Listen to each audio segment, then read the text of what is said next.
When I first started my practice, ang usong-uso, Botox and fillers. Until now, of course, we do that. But come 2025, biglang nag-boom, no?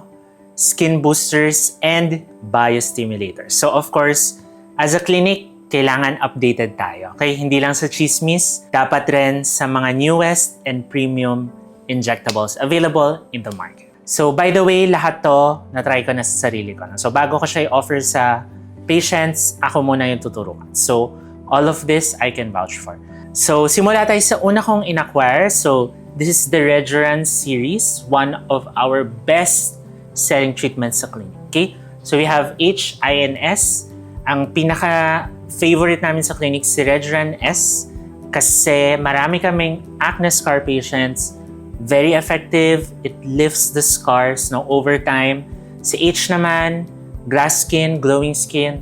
Si Regeran I for dark circles or wrinkly under eyes. Okay? So, Regeran, hindi nyo pagsisisihan yan. Next ko in-acquire is Profhilo. Okay, so si Structura bago lang, this year lang. Actually, last month lang. Ito matagal na si Profhilo. We love this for our patients who want lifting, no?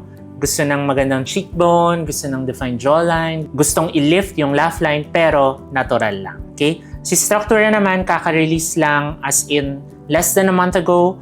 This is for more lifting, more hydrated skin kasi yung concentration niya ng HA mas mataas. So this is like Profhilo on steroids. Next ko in-acquire is yung Lohilo naman series. No? So ang favorite namin dito si Lohilo Snow kasi ang dami naming melasma patients.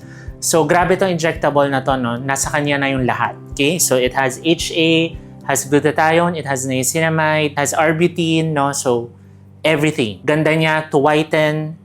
Kahit saan tinuturok namin siya, pwede sa kilikili, of course sa face, for melasma, anywhere na may pigmentation.